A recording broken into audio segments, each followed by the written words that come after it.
Starting next month, Congressional District 21 will be represented by a Democrat. Incumbent David Valadao called challenger T.J. Cox and conceded the race.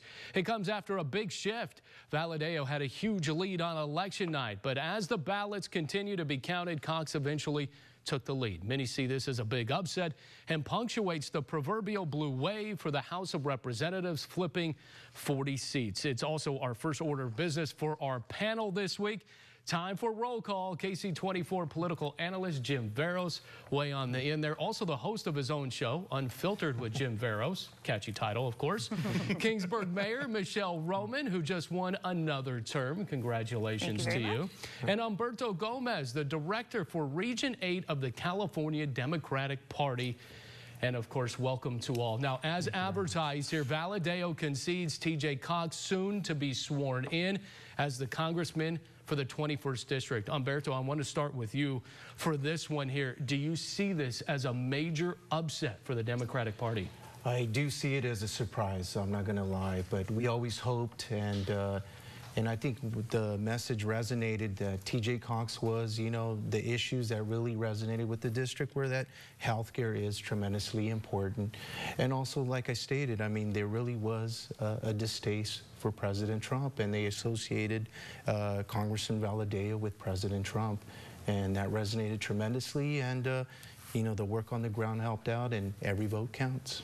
And Mayor, obviously Kingsburg a part of District 21, so are you in favor of this outcome? Was it time for a change? Obviously the voters thought so. How is this going to play out, at least in your city of Kingsburg? Well, I think, you know, I was definitely surprised as well that Valadao did lose this. You know, we saw a lot of changes, a lot of seats did flip this time around. So as mayor, you know, we worked very well with Congressman Valadao. So, you know, whoever's in that seat, of course, you know, we want to be able to work with whoever that is. And so, of course, we'll work with T.J. Cox now as well.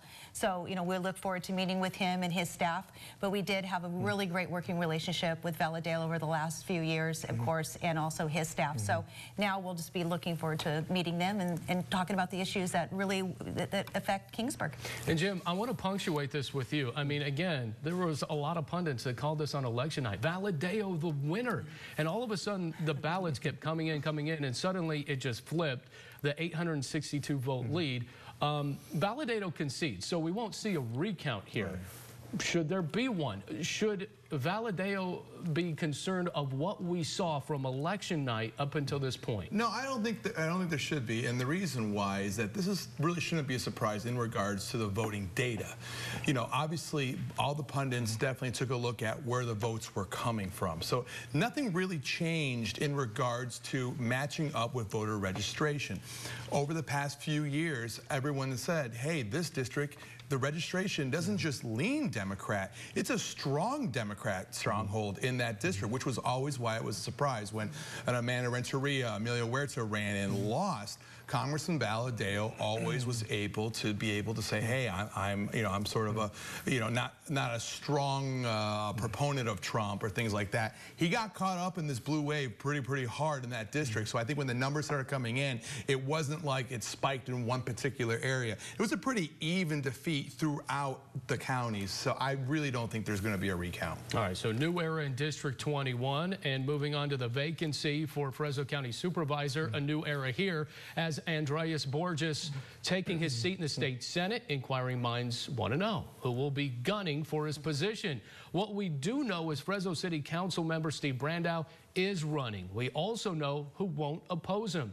That's Andrew Jans, the Fresno Democrat who lost a heated congressional battle with Republican Devin Nunes, confirming this week he will not run for Fresno County Supervisor. Now, the City Council setting March 5th as the date with the special election will happen. The deadline to put your name in the running for Borges' seat is actually December 12th. That's this upcoming Wednesday. Jim, you're up here. You surprised Jans decided not to run? No, I'm not surprised. I think that he did very well in this past election. I mean, you got to think that Congressman Nunes usually would win by anywhere between 17 and 20 points. I mean, Jans did a very good job. And I think that if he is keeping an eye on that congressional seat, I'm not sure how he would run for that supervisor seat, knowing that any Republican on the campaign trail is going to say, will you sign a pledge saying that you will fulfill the next 4 years as a county supervisor? And if I'm Andrew Jansen, I want a shot at a rematch or an open seat if Congressman Nunes decides to take a cabinet position or something like that. Right. It's going to be really, really tough to be able to say, well, I want another shot at, when everyone knows you want another shot at. So I'm really not surprised that that Jansen isn't going to run. Well, now the question remains, who is going to oppose Brandow? Umberto, you say? I guess the recruitment is starting right now. I really haven't, I've heard some names out there, but not really any specific, folks that want to make a run for it right now. But I think the talk is right now we'll probably have some meetings and discuss, our recruitment efforts, who can run. And also I think there might be another Republican too. I don't think it's necessarily just Brandow.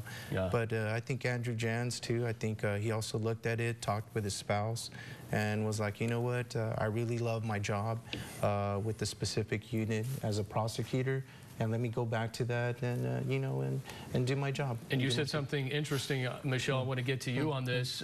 Maybe Elizabeth Heng. I know I'm throwing out names here, but could it be something because she has said, hey, I want to be in the Valley. This is where I want to be, and I want to make an impact on the Valley.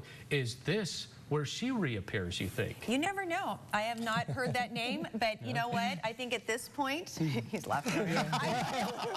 But I honestly, I think that anybody who steps up and runs for office, should be commended. So whatever her next steps are, you never know where she'll be at. I'm sure she's, finishing up her campaign, and she's probably looking at what will be her next steps. Sources are telling me that Elizabeth Heng is definitely looking at it. I'm also hearing businessman Richard Caglia.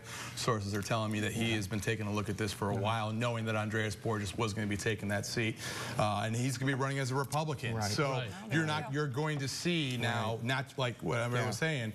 You're looking at other Republicans, and Richard Caglia definitely would be a self-funded campaign. So you're going to see some. So you're saying it's not a smooth road for Steve Brandow? No, I don't see it being a smooth road at all. If Richard Caglia gets involved with this race, it's going to be a fun 90 days for both of them. Is that right? Yes. So okay, so kind of coming off of that, and you already hinted towards this, Jim. Umberto, I want to go with you. Knowing what Andrew Jans did, he really rallied a party that really wasn't there with Devin Nunes this time around. It was very close, actually, a lot closer than a lot of people thought. So is Jans running for much more than than a House representation? If I was his guy, I'd be like, please do. Because I've never seen the amount of energy. I mean, he got it within 5.4 percentage points. And if you look at the historical, perspective of how much Devin has won, it hasn't even been that close. And then also, I think people loved his message. He wasn't this, ultra liberal, this ultra conservative.